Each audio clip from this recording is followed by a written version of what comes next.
So welcome again to the 7th HBP Tea Slides session. I am Carmen Lupascu. I'm a postdoc at the Italian National Research Council from Palermo, Italy, and I'm an HBP student ambassador, and I will be your host today. Most of you are already familiar to this Tea Slides concept. So we have young researchers from the HBP presenting their research. We usually have 2 10-minute talks, followed by a 10-minute Q&A session. And the speakers from today are Maria Del Vecchio from the Italian National Research Council. She will give a talk on the neural correlates of tactile awareness. And the second speaker is Christian Pehle from the University of Heidelberg. And he will give a talk on the EventProp backpropagation for exact gradients in spiking neural networks. Welcome to both of you. And before we start, I have some technical announcements. So if someone experiences technical issues that cannot be solved during the session, I hope this will not be the case, please contact the education team. The email is education@humanbrainproject.eu. So they will try to fix the problem for the next session. You can post your question in the Q&A chat. You have an icon on the bottom, and questions will be answered after both talks. It is also possible to use the raise hand function. There's another icon on the bottom. And in this case, you can ask questions verbally when unmuted and called by me. I want to remind you that a few days after the event, the recording and the presentation slides can be found in the education programs e-library. And if you want, you can continue the discussion after the session in the HBP students Slack channel. There will be an invitation link posted in the chat, so you can join our Slack channel. So we should start with our first talk. Maria Del Vecchio, she's a postdoctoral research at the National Research Council, Institute of Neuroscience in Parma. She's a biomedical engineer, and she obtained her PhD at the University of Modena and Reggio Emilia in March 2020 with a thesis titled High Order Functions in the Secondary Somatosensory Cortex. Currently, she's in work package 2, and her research is on the neural correlates of conscious perception. So please, Maria, you can start your talk. Thank you, Carmen. I will share my screen. Okay. Can you see my screen? Yes. Okay. So this afternoon, I will discuss with you about the neural signature of tactile awareness, as Carmen has already introduced. But before moving to tactile awareness, I would like to introduce the topic by showing you a case of sensory unawareness. In particular, I will discuss about the case of tactile extinction. What is a tactile extinction? Tactile extinction is a clinical condition consisting in a failure in detecting controlational tactile stimuli when delivered with competing ipsilational ones. In this patient, in these same patients, however, when the tactile stimulus is delivered concomitantly with the visual stimulus near the patient's hands, we see a recovery of the somatosensory function. In the left part of this slide, you will see the mapping, the lesional mapping showed by these patients. And what you will see is that the lesion interests mainly the perisylvian region. Here you will see that in yellow, the most interested site by the lesion is the rostral parietal operculum. The second question we decide to ask to ourselves is what happened when considering when moving from a population that show tactile extinction, when we move to a population with no sensory deficit. In other words, we would like to understand how the somatosensory processing is performed in the cerebral cortex, and to understand which are the neural correlates of tactile awareness. To do that, we perform a basic tactile stimulation, in particular the contralateral medial nerve stimulation, in a population of 33 patients with the right implantation. What does it mean, right implantation? The population we used are drug-resistant epileptic patients, and we record their cortical activity by using stereo EEG. I think that most of you are familiar with the stereo EEG, but I would like to make a very short overview for all the people who are not familiar with this technique. Stereo EEG is employed to record the cortical activity for presurgical evaluation in patients affected by drug-resistant focal epilepsy. It's an invasive technique, of course, and we are able to record more or less 100 leads per patient. The advantage to use this technique is to take advantage of the high temporal and spatial resolution of this technique. We are able to record with the millisecond time resolution. And in particular, the result I will show you in the next slides focus on a particular neural correlate. In particular, this correlate is the gamma band modulation, which has been shown to reflect with high performance neural spiking activity.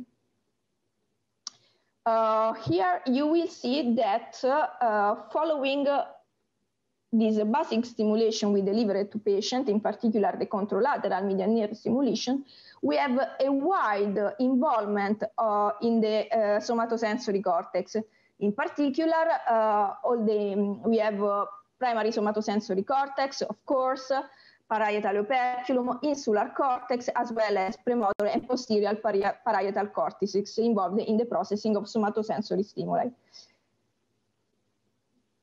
But most importantly, most interestingly, we would like to understand what happened when we don't just limit ourselves to see a static picture of the somatosensory processing. What we would like to move to a more dynamic picture of what happened in the cortex.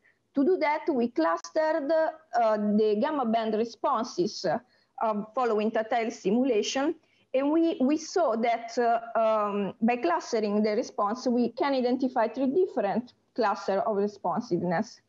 And such clusters are also topographically organized in the cortex.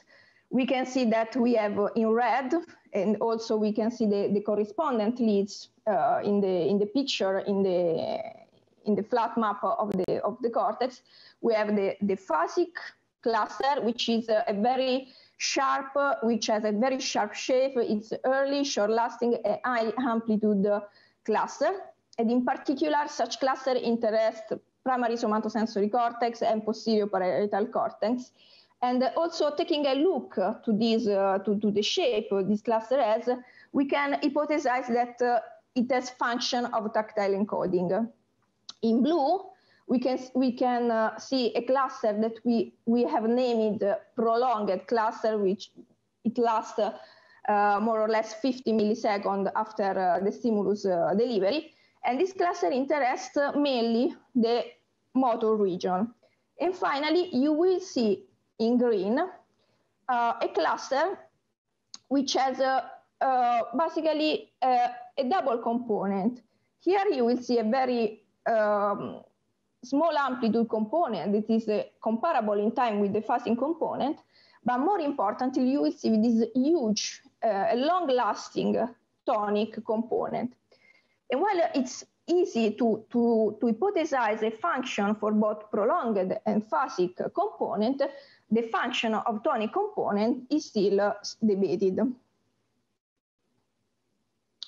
But what comes to my eyes is that when we compare the lesional mapping of the patient affected by tactile extinction with the region that exhibit a tonic component, we are able to see a quite interesting overlap of these two regions. So we can see that the region interested by the lesional mapping of patients affected by tactile extinction almost perfectly overlap the localization of the tonic pattern of responsiveness. So what we can say about this, that when the region exhibiting the tonic component are imaged, we observe a phenomenon of sensory unawareness. So if we reason in the contrary form, we can also infer that tonic component is the neural correlate of tactile awareness.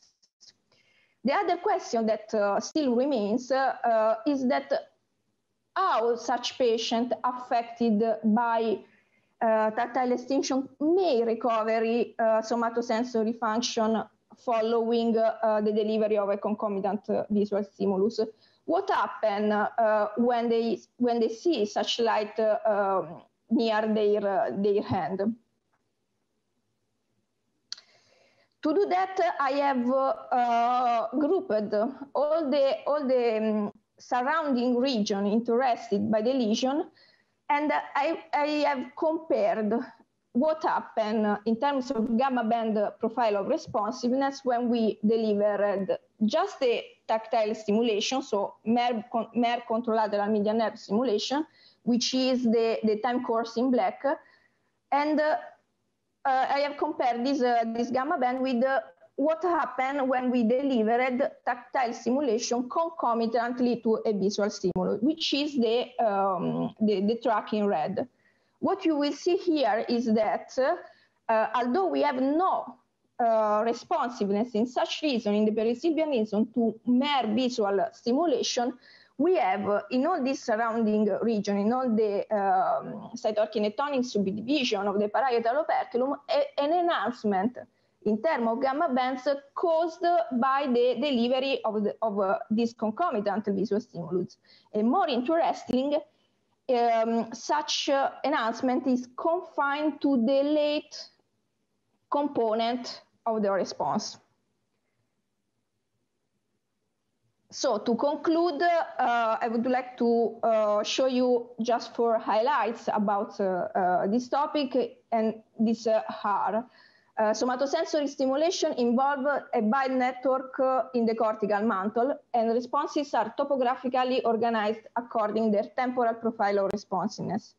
In particular, it is possible to identify 3 profiles of responsiveness: phasic, prolonged, and tonic component, whose function is most likely related to somatosensory awareness.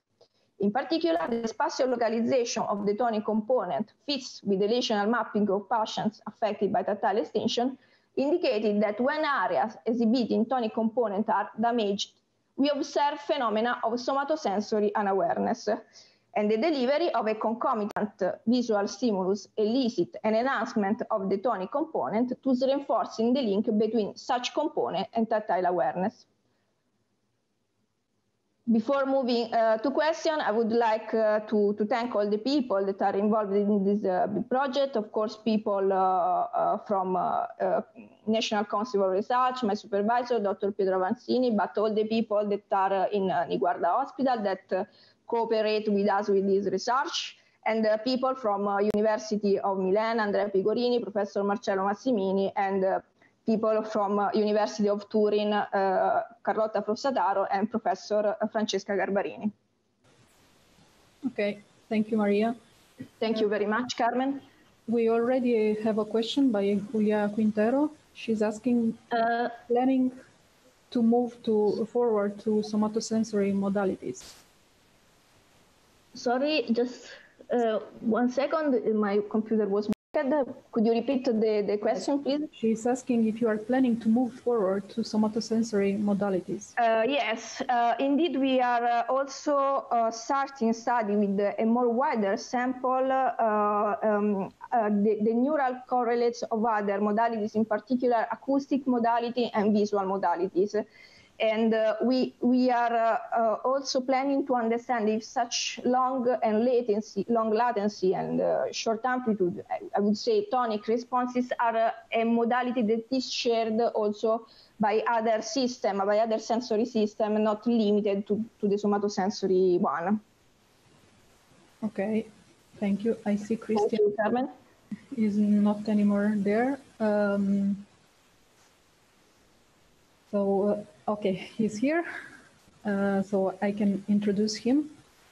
Christian is a PhD candidate in the electronic vision group in Heidelberg. He's working on learning with spiking neural networks and also contributed to the development of the Brainscale S2 neuromorphic processor. He will hand in his thesis next week, so good luck. The thesis is titled Joint Equations of Spiking Neural Networks. And you have now the occasion to tell us more.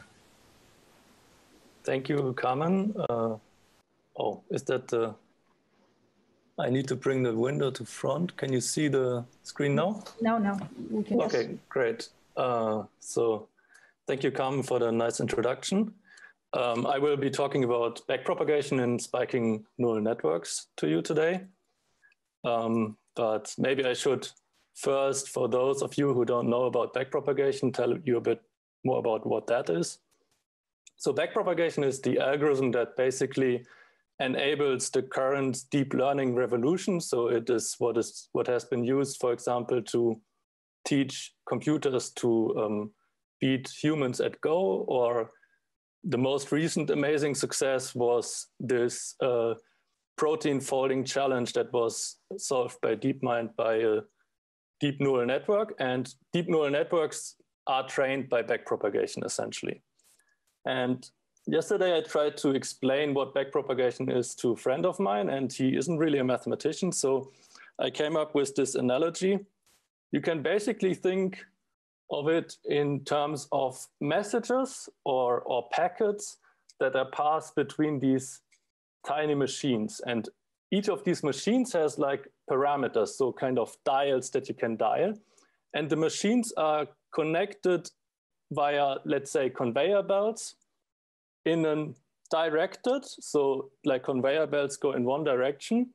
And acyclic, what that means is, so basically there are no loops fashion. So you can think of, you feed some inputs into the first machine, and then you have a sequence of other machines, and they all produce some output. And this is kind of what I'm illustrating here. So in this forward pass, what happens is you have like this first machine, which I call E1 here. It gets like a green input, and it produces a red output based on also some parameters that you feed in, so these dials.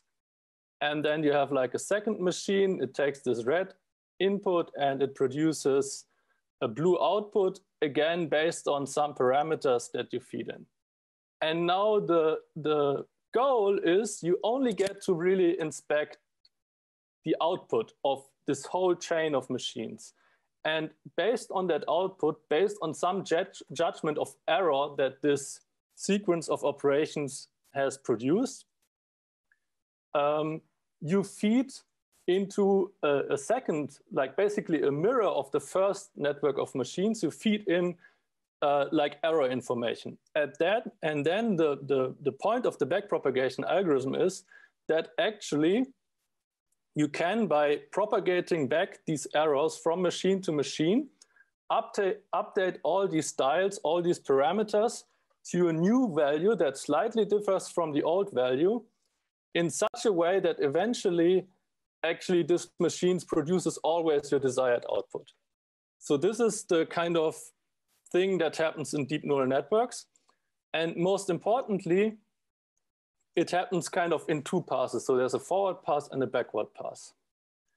Now, in some way, like neurons in the brain or these neuromorphic chips that we've built are also like these small little machines. They have like these parameters that you can adjust, but they operate on very like distinctive packages, basically. It's just only spikes. That's what people think. Spikes are these events in time. So there's like two differences. One is like actually time plays a role now, instead of that you're operating on these discrete values. And then it is really, so it's time continuous and you're operating on these discrete spikes. And what this algorithm EventProp is about is actually coming up with an analogy to this sequence of operations that you can do in backpropagation. And so I will explain to you a bit more how this is done. And actually this goes back to the 1960s. So even before backpropagation was invented, people were thinking about how to optimize machines, basically. So think about mechanical machines and so on. And the theory was culminated basically in the work by Pontryagin, who I've shown here. He's like a really amazing person. He lost his eyesight at the age of 14, but still became basically one of the most important Russian mathematicians in the 20th century. And he came up with a way of actually solving this problem for machines that operate in a time continuous manner. So it's not a discrete, there's nothing discrete going on, but the machine can constantly change its values. It's analog. Now, live neuron models, so neuron models in general, they are also typically formulated in a time continuous manner. So a very simple example is the so-called leaky integrate and fire model. It's based on this idea that you have this discharging capacitor. So you have something that kind of can accumulate charge and then discharge. And most importantly, when the voltage, which is supposed to model the membrane voltage of a neuron, let's say, when it reaches a certain threshold, which I call theta here, then it gets reset. So the voltage of the neuron that reaches this threshold jumps by a certain amount, and all the neurons that this neuron is connected to also receive a jump in their input current. That's the model. And now the problematic thing about that is that this is actually not a continuous thing. Now, this is what stumped people for a long time. But actually, again, a Russian person by the name of Rosenwasser figured out how to solve this more or less and combine the theory that Pontryagin developed with these discontinuities. I illustrate here the case that one of these live neurons receives a spike at time t equals 0. And then depending on the weight, it either spikes or doesn't spike. So it either reaches the threshold or it doesn't reach the threshold. And then there's this whole curve of values where actually the only thing that happens is that the time at which the neuron spike shifts until at the critical point, it no longer spikes. And the important thing to understand is that this fact that kind of this curve can be, this is actually completely smooth. There's nothing discontinuous about it. That allows you to relate the derivative with respect to the parameters to another quantity, okay? Which now brings me to like the main results that we present in this paper in the last 2 minutes of my 10 minutes. So now consider again like this network of these interconnected live neurons. And the goal is again to adjust parameters. And what we find is that the gradient, which is like the amount you should change parameters, is directly related to a very simple expression. Namely, it's a sum over some kind of, it's called adjoint variable, evaluated at the spike times that this neuron receives. And that's the amount of change per weight that you should give. These adjoint variables, they follow a very similar dynamics. As you can see, it's almost the same kind of neuron dynamics as the Liv equations itself. You have this appearance of the loss, which is, again, it's a bit like how off you are in terms of what you want to achieve. So this loss kind of characterizes how good you're doing. And then the most important thing is that also these adjoint variables, they jump, actually I have an updated slide for that. They jump at the spike times, but everything happens in reverse, just like in the backpropagation algorithm. So if the neuron ZK spiked at time t, so it sends spikes to all these via all these pink connections, then the adjoint variables also jump, but at time t minus tk, as I indicate here. And the equation is a bit hard to understand, but it's basically has two contributions. One is a difference of the adjoint variables of the connected neurons, so the ones that it sent the spike to, and then a contribution of the loss on the spike time. And so the last two slides, I guess.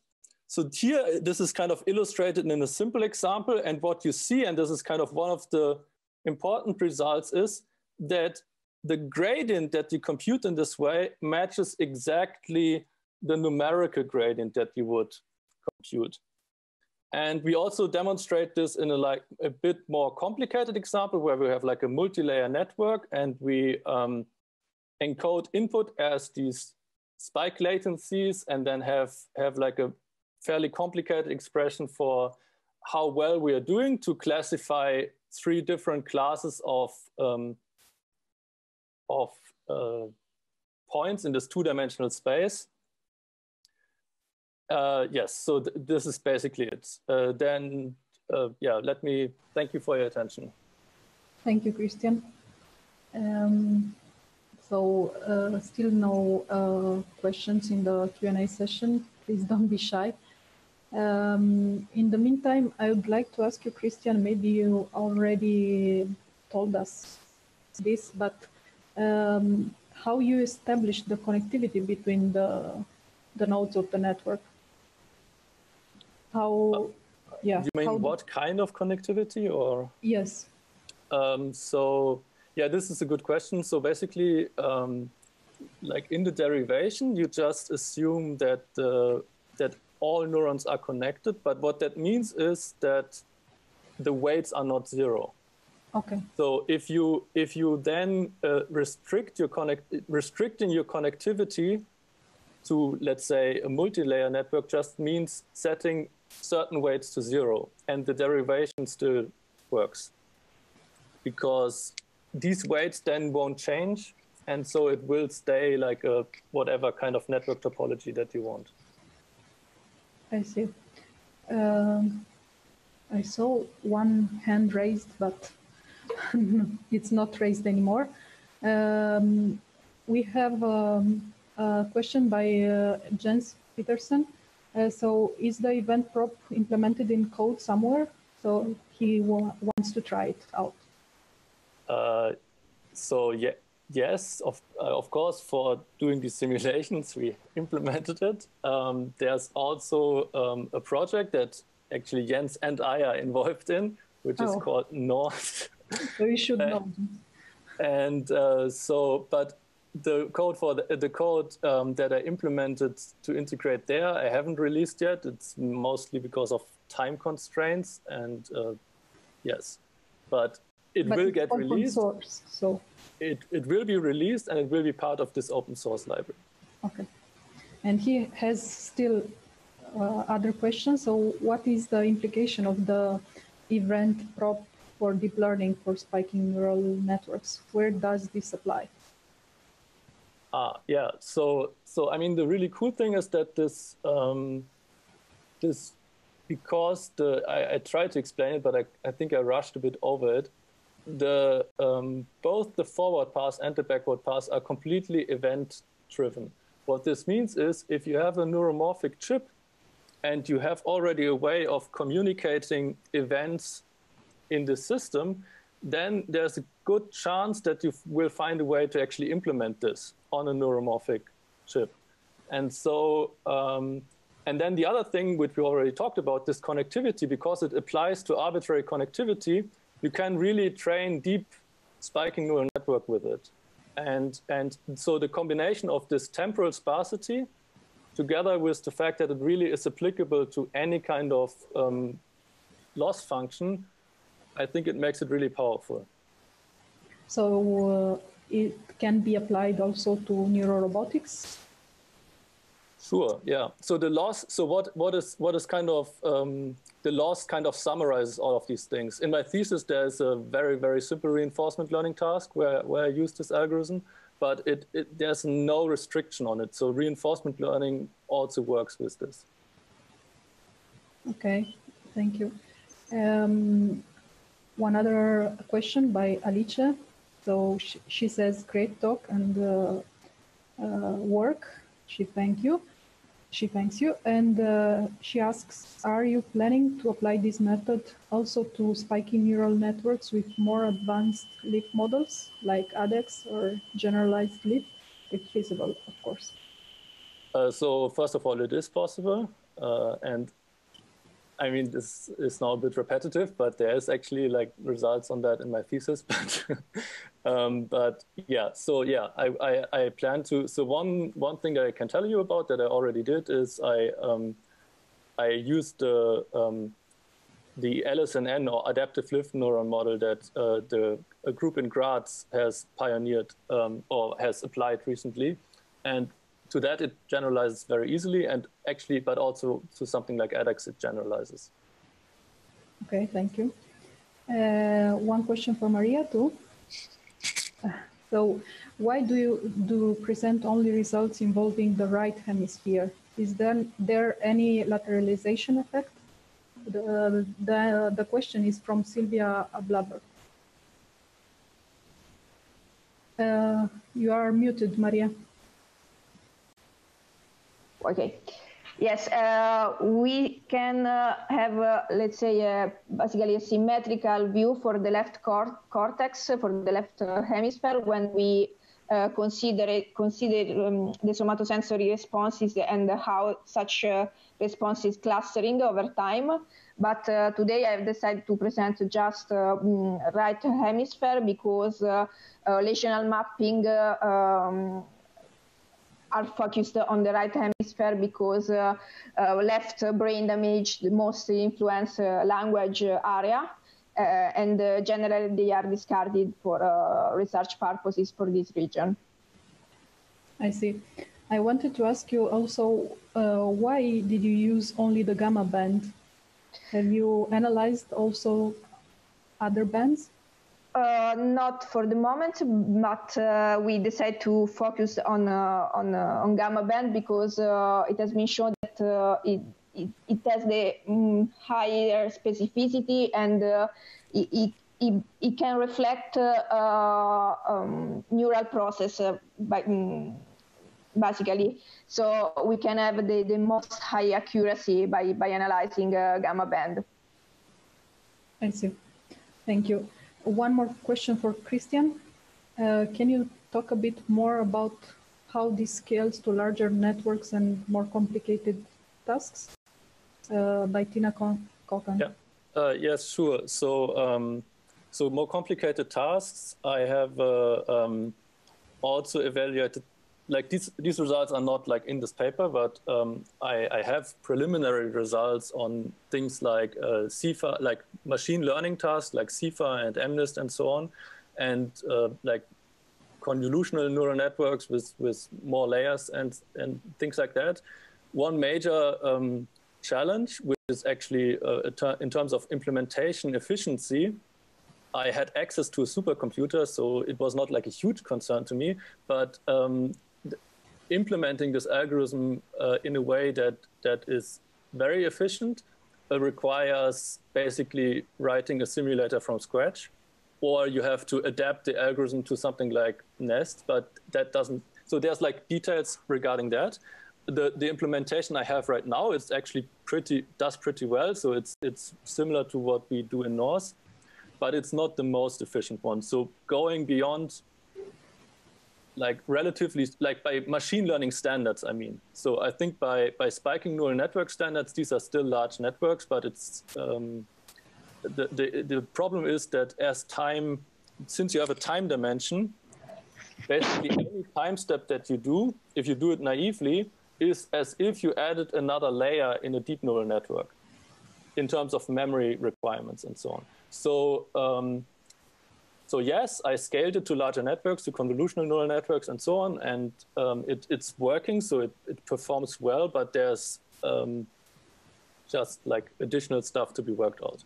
Like even solving MNIST, for example, is not that impressive. So you want to go further, right? I see. So this relates to my last question. Plans for the future work for both of you? As I told you, we are moving also to other sensory modalities, and we would like to understand if there is a shared mechanism over the brain for conscious perception. So we would like to understand if these long-lasting responses are exhibited also by other sensory regions, firstly. And secondly, we would like to understand if there is, or maybe if there is not, that is probably, a shared area that process consciously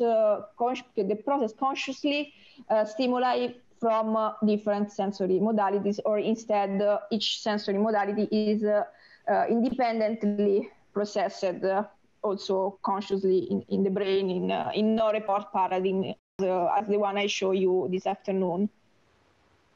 Okay, very interesting. Yeah. So yeah, I think I touched on like a lot of like future directions already. So I mean, most importantly, I think it's really cool that it probably works relatively well with neuromorphic hardware. So this is really something that can be implemented there. And then, of course, other neuron models.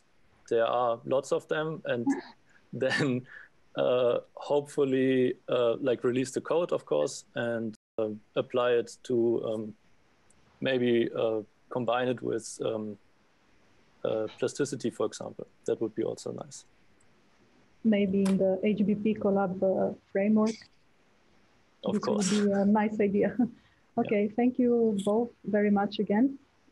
Before closing, I would like to remind you that if you are a young researcher and you'd like to present your research during our HBP Tea Slides sessions, please get in touch with the HBP Education Program at the same email, education@humanbrainproject.eu.